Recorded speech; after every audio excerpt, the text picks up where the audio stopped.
Hey everyone, Lou out here at an awesome race day event. I'm out here in Thurman, Ohio. Look at this view. It's gonna be crazy. Got him.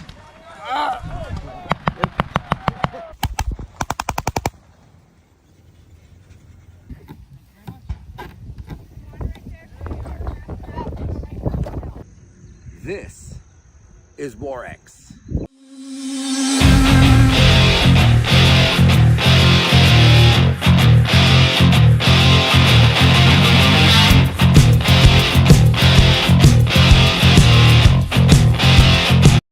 To the left. To the signal. So the back half of this, you want to watch your feet. If you're fast, go ahead and get up front. I'm not. I'm not either, that's why I said it. Right, girl. Got this. All right.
that was War X.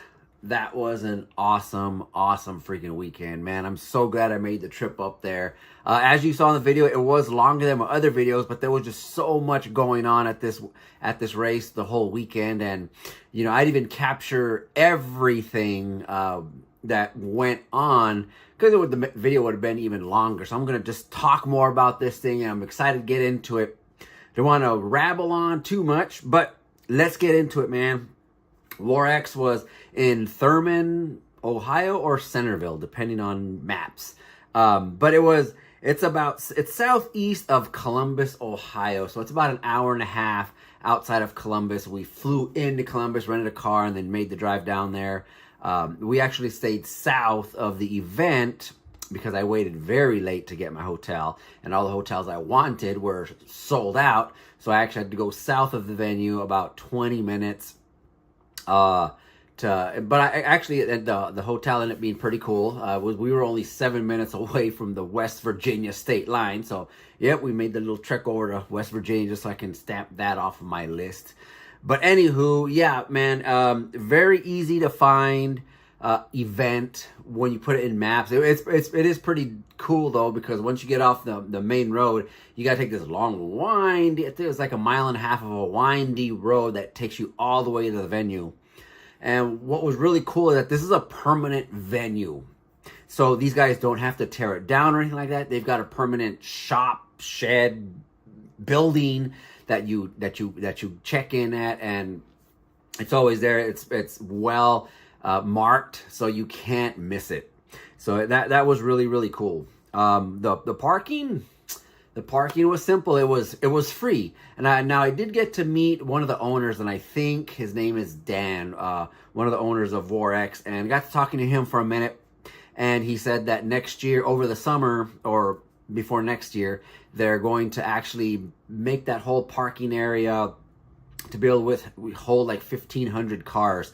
And right now it can hold quite a bit, but it was kind of weird the way that the parking was. Again, if you get there early, you can park really close to, you know, the tent and registration, all that area, or, you know, the way the parking was. It was a little sketchy because you're just on this road, and it's like on a hill, and there's just drop offs on both sides.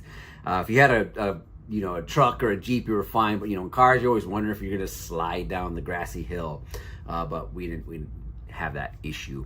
But no, parking was free. It was lots of parking. Even when we went back in the evening for the Battle Run event, we had to park just a little bit further up, but again, it wasn't that big of a deal.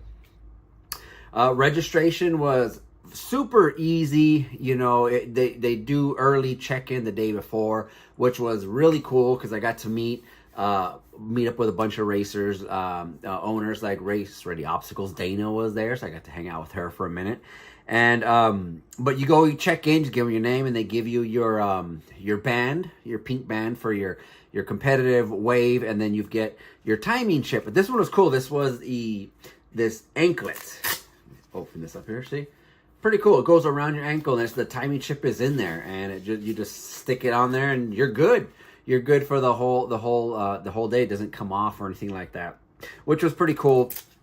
I didn't make it too tight, you know, but I had it loose enough that I could actually left this on to change out my socks, because I didn't know if I needed to leave it on for the Battle Run or not. But it didn't matter. It was all good. So yeah, registration was really cool, really simple, as it should be, man, as it should be. Let's get to the venue. The venue itself was really freaking cool. It was real upbeat the moment you get out, man. Everyone is so friendly at this event. You can tell it is a family-run event because there's just good people everywhere. It was really impressive to just see just the amount of helpful, all the energy. You know, the other one I felt that much energy was really cool was at Frontline earlier this year. And but it was cool. It was cool because even after you checked in, they let you walk the course, and of course you can see some of the obstacles, but so many stinking hills. You know, you don't want to go wear yourself out the night before your race. So, but then, you know, the vendors were all setting up. They're like Race Ready Obstacles was out there. Highlander Assault. I think they're a racing crew. I've never actually looked into them. And there was a massage tent there. So, and there was a a food tent. There was a beer little shed area, and there was a couple of other vendors I didn't go check out, but there was quite a bit. What was really cool is that they had a massive tent in the center of the whole thing with all these tables and chairs for shade, which was really cool because it ended up being pretty warm out there halfway through the day of the race. And so if you had, spectators, they could hang out in the shade waiting for everyone to go run your race and whatnot. So that was really cool that they provided shade for this event. They also had a cool DJ, man. He was cool. He kept the vibes up the whole weekend, had really good music, and his energy every time he was talking to people was a lot of fun, very informative, and just kind of kept you up to date of what was going on. So, really cool venue. I can't say anything but greatness about the staff. I mean, whether I was running or just engaging with people that were part of the event, the staff, every single person was freaking awesome. They were so friendly, and it just made the event that much more fun.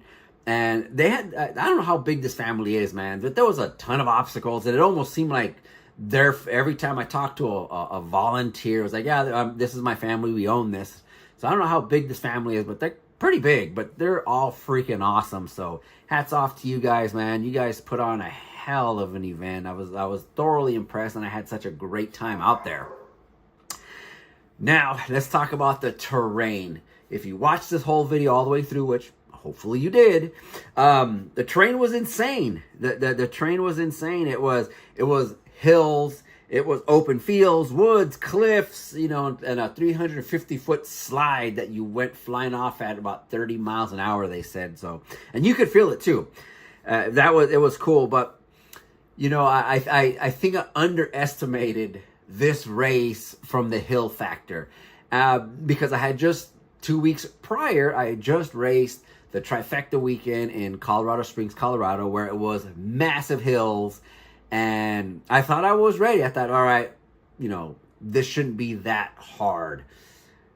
But I underestimated this thing, man, because there was not very many tall hills in this thing like Colorado, but there was a lot of stinking hills in this thing, man. So as I was running with people, I was telling, I said, I don't know which one I want more. Where I got to deal with altitude and higher hills. I got to go up and down, but not as many, or altitude that's not as high, but more hills that I got to deal with. So it's almost like pick your poison. And so they thoroughly beat me up. This race beat me up physically, and it was a 10K. It was not no massive like a beast, like a 21K. It was a 10K, and it took me longer to run this thing. Just because, again, it was just the sheer amount of hills that they made you go through, and 50 obstacles, which is insane. I think, right off the top of my head, I think the beast of the Spartan, the most I had done for that was, I think it's 21 obstacles, 21K. I think I might be wrong, maybe even 30 obstacles. But regardless, 50 stinking obstacles, and they all were all over the place as far as technical and hard, and it was insane. I'll get to that in a second. As you saw in the video, there was a lot of obstacles. That's why one of the reasons why this video was so long was just trying to capture all the obstacles. And I still forgot to include 2 obstacles because my battery had run out and I didn't feel like changing because I was tired. One of them, and the other one I forgot was a zip line. Because I forgot to turn it on. But it was a zip line, and it was another one. This tube that just rolled non-stop, and you had to get through it. You had to go through the middle of the tube, and there was all these bars in the middle, so you had to make your way through the thing. And you want to talk about getting motion sickness in that thing. That one, got me for half a second. But my battery had just ran out when I was getting ready to do that one, and I didn't want to wait. I just wanted to get through that thing. But yeah, but this race was a lot of fun. But it's a tough physical race. The crazy part is it was after, it's called the Blue Max, which are those blue barrels I had to flip over.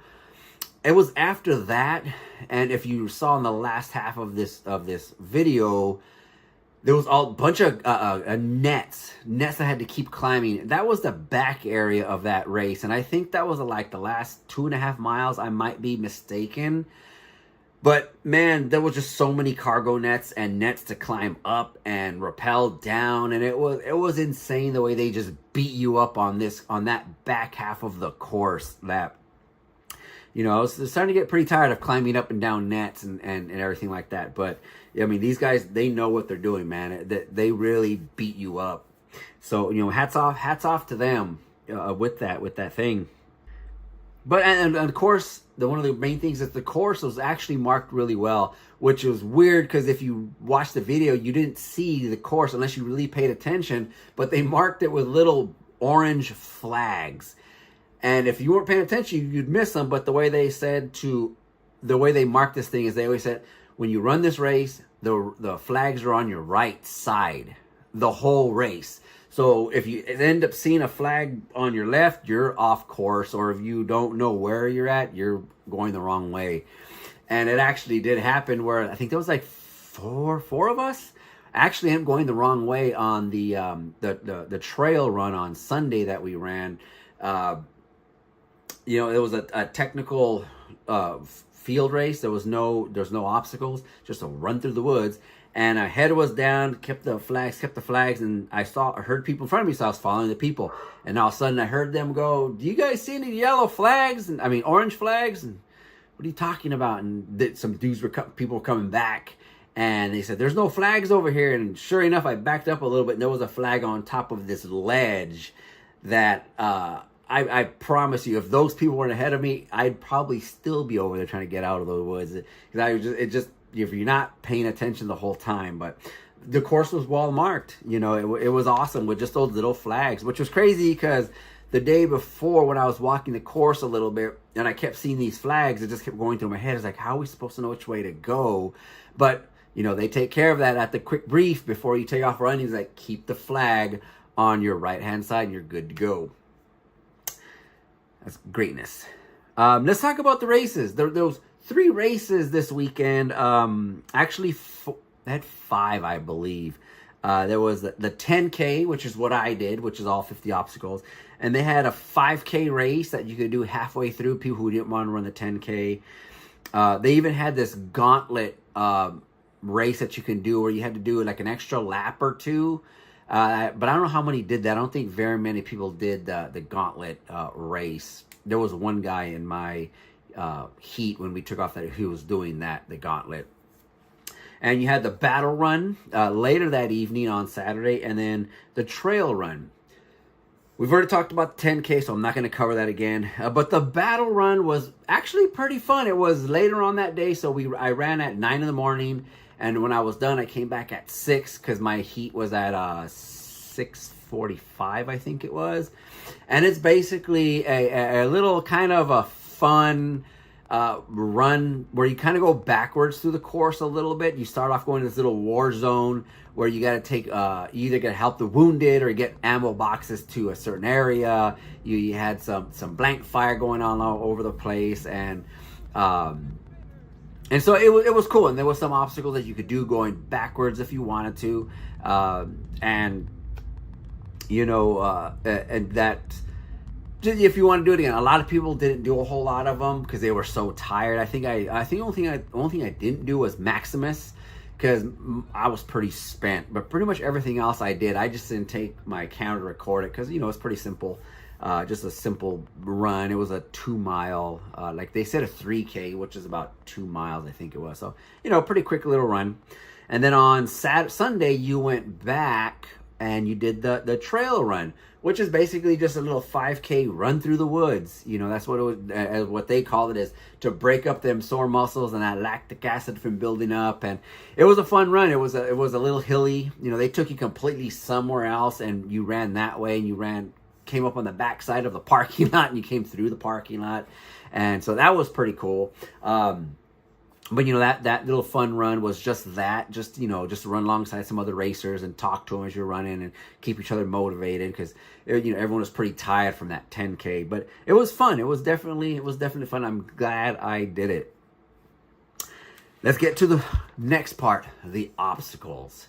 Now, I can't get into the obstacles before I talk about the atmosphere while you're running the race. It was explosions going on, you know, just just booms everywhere as you're running this race. You had gunfire from these Jeeps that were outfitted with machine guns on top, firing blanks, but it sounded so freaking cool. Driving around all over the place. You would see them off in the distance chasing each other and shooting at each other, and smoke grenades. It was insane. It was so much fun. That just added to the race itself. And then, you know, I think when I was doing the blue, that was it, the Blue Max, the blue barrels that jump over, I think it was there that they had dropped a smoke grenade there. Also, you had to climb through, and another place also doing one of the rappels in the back half of the race, and some dude dropped a smoke grenade. So it was cool. It just added to it. It just made it so much more fun. And of course, on the battle run, one of the cool things that I got to do was I had never shot an AR-15, so it was cool to get up there. You just line up, you get your magazine with three rounds in there, you shoot, and I hit 2 of 3. My first one and my last one, and you know, missed the second one. But it was cool. I had never been around an AR-15 and shot it, and man, that thing startled me when I got close enough of just how loud those things are, man. So if you served and you shot those things, man, hats off to you guys. That's pretty loud. That was awesome. But let's talk about the obstacles, man. They were so freaking cool. 50 obstacles. It just beat you up relentlessly because they were all different. They were all there was so much variation to their obstacles that it made it really fun. You just couldn't just blow through any of this stuff. If you know, a lot of times if you tried to, you were gonna fall off and you were gonna fail. So it was a lot of fun. One thing they did do that was really neat, if you were in the competitive division, is you had to collect 8 bands, and they told you 7 of the 8. They didn't tell you the 8th one, just so you had to do all of them because you didn't know which obstacle was going to have it. And that's how you competed, of course, on time. But if you're missing a band, then of course you fall out of the 8 band category to you're the first number on the 7 band category and whatnot. But I got all mine. That's what they give you get through the obstacle. They give you one of these little guys, and so you just put them all on. And at the end, they get your name, and they ask how many bands. You say I got them all, and so I think in my age division I finished 5th. Which I wasn't too. I was happy. Could have done better, of course. You can always do better at these races. But again, that back half of the races beat me up. I underestimated this course, but the main thing is I got 100% completion on all the obstacles. I didn't fail a single one, and that's what it was really important, as I wanted to, because there was some obstacles that I was really wondering if. Before leading up to it, if I was gonna be able to complete it, because it would look really crazy, kind of like the Eliminator, which is a race I had seen, the obstacle I had seen online that was really long and it was going uphill, and I was like, man, that's good. Man, hopefully I can get that one, and I actually did it. I fell off initially, but then once I took a breather for half a second, did it again, took my time, and got right through it. So it was cool. It was really cool. Let me see here. And again, it's one of the things with the completion. You didn't have to complete all the obstacles if you were competing, but of course, if you're competing and you want to rank way up there, you have to complete the obstacles, or you just don't get the band. You just fall in the rankings accordingly. So it was cool. But it was cool because they had, at those 8 particular obstacles, they had multiple referees, volunteers, making sure that you did them right.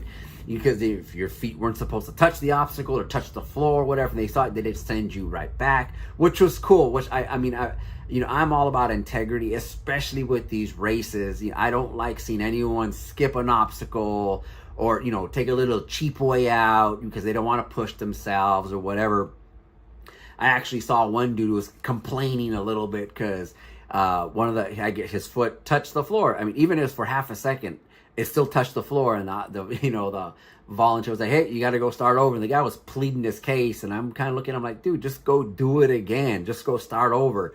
You may not want to, but You know, if you're running these things, have some integrity and do the obstacles right. It just feels better. It feels better at the end, because when, you know, it's what's that saying go? You have to do right even when no one's around. Are you still doing the right thing? You know, that's just one of those things. It's you know, it's about integrity, and to be able to say, he's like, yeah, I got all my bands. I didn't you know, skimp on anything. I went hardcore, and you know, it feels good at the end. It feels very good at the end. So do them all. You know, so there was some really cool obstacles. There's some intense ones. Like one of the ones that really sticks out in my head was Mine Shaft. Mine Shaft was insane. It took me, I think, 5 minutes to climb up this tube that I had maybe a 3-foot diameter. It wasn't very big. I mean, I know when I was on my hands and knees crawling uphill up in this tube, I could barely get my knees up off the floor by about that much and put it right back down. So I was going really slow because my back was hitting the top of the tube. And that took a while. So if, you know, if you're claustrophobic or you don't like warm air, still air, you know, moist air, just, you know, it can mess with you psychologically. So you just have to be able to stay focused and just get up this hill. And I think when I edited that one little video to speed it up in real time, I think it was like 5 or 6 minutes. It took me forever to get up that hill, because it wasn't easy going up that hill in that tube. But, you know, when I got out, I asked the volunteer, I said, man, what about the people that are really big? Can they do that? She's like, no, most of the time they just skip that one because they cannot get in that tube. So I mean, I couldn't blame them. They'd be stuck in there. But that was a cool obstacle. Another one was the slosh tube, which a lot of people think is kind of weird, but it was actually pretty cool. It's kind of like carrying a 2x4, but this one was a PVC with 2 caps, and it had water in there that if you went forward too much, that water would lunge forward, and if you lean back, the water's going back. So you're playing with the you know, you're having to mess with the weight the whole time. So it wasn't a hard obstacle. It was just cool. It was something different, something I haven't seen before. The hamster wheel, which you saw me in that big, you know, tube, I don't know what you call that, tube, I guess, I don't know, where I had to go uphill, you know, like a freaking hamster trying to get up the hill. And I think on the initial, I got halfway up and then I couldn't go anymore, and I just slid all the way back to the beginning, and I had to figure out how to get my weight going to get me up this hill in this big old wheel. So that was pretty cool. And of course, a decagon was a neat obstacle. I got to actually get my hands on that the day before when I registered. I actually went up the hill and went to that thing because I was always curious about it, and I'm glad I did, you know, because it just gave me a second to just see what it was like and what I was going to do, because I didn't want to spend a whole lot of time on that thing. That was one of the banned obstacles, and I guess you only get 3 tries. And so I don't know how people did on it. I mean, I did it on my first try. I didn't take more than, you know, I didn't have to fall off and start over or anything like that. But, you know, I'm kind of curious how many people actually were able to complete it. But it was a cool obstacle. You know, I got like 5 favorites, you know, in no particular order, you know, for this race. One of them was, of course, Maximus. You know, that one was freaking cool because it was just, you were swinging high over on rings, on ropes, over water, and, you know, having to run along the tube. But I fell in the water because the guy next to me made a noise and I fell in. But it was still cool. That guy laughed and I blamed him. That was a really neat obstacle. I was really looking forward to that obstacle. Eliminator, like I talked to you all said a second ago, the Eliminator was that one that you went uphill in the obstacle, and that one was a lot of fun. It was one of my favorites. You know, like I said, I fell off at the very beginning of the ropes because I couldn't grab the T-handle grip, but once I took a breather, went after it again, I didn't fall off of it, and, you know, I was happy because I was able to, you know, take that big old sledgehammer and ring the bell, you know, showing completion, because I know that one, in running alongside a lot of racers, I know that got a lot of people, you know, so, but I was, you know, proud to be able to get my band for that one. The Blue Max was cool because it was a low rig, and, you know, being at Mythic Race, being at Frontline, you know, where it's these low rigs that they're no more than 4 feet up off the ground, and it's all about your core and how to shift quickly and move.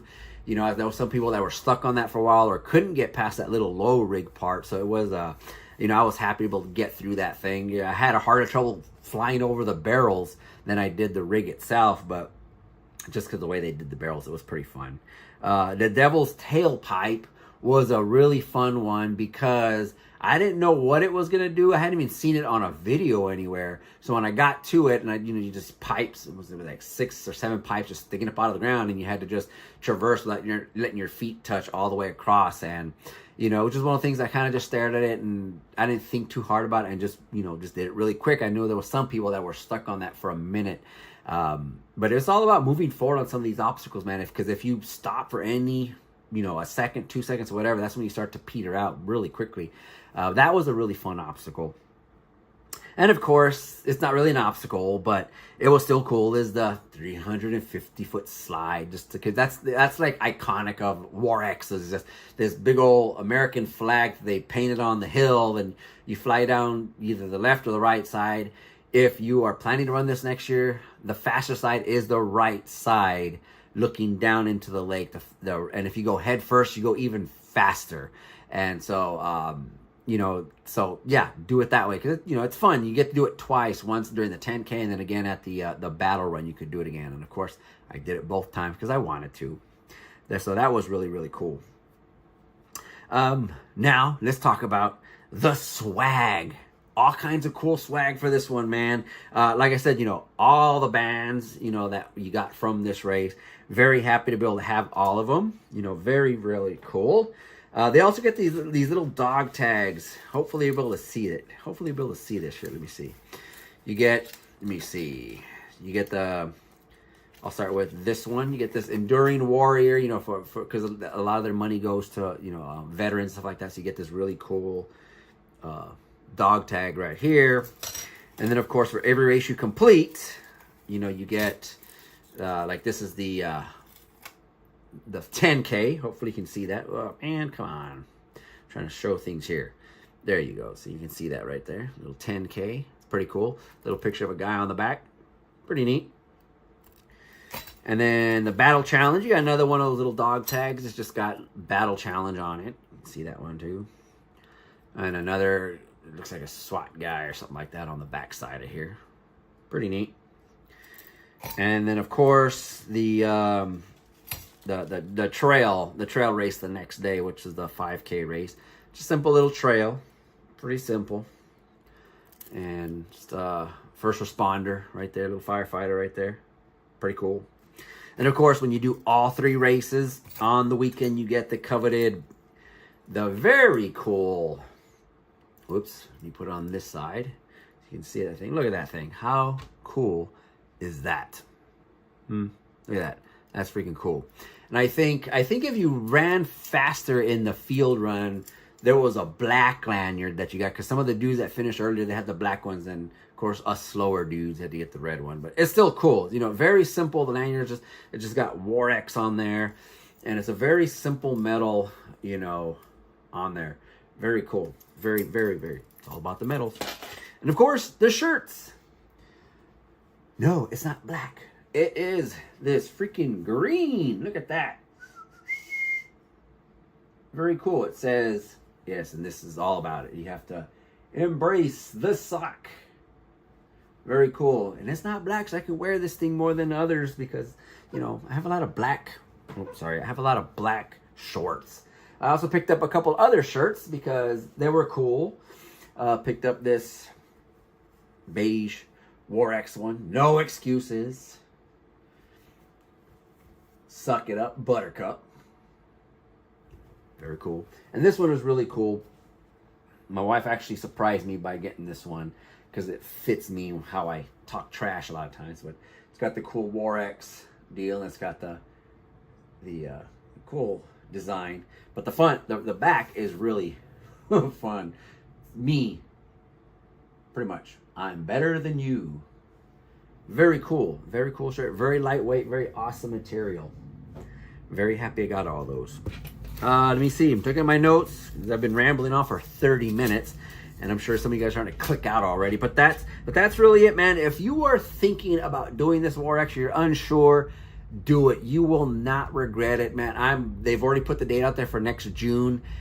I think it's June, late June, I believe. And I'm already going to sign up for it because I want to go back and do it again and have a lot of fun doing this thing again. So if you're looking to do this race, like I said a second ago, just sign up. You will not regret it.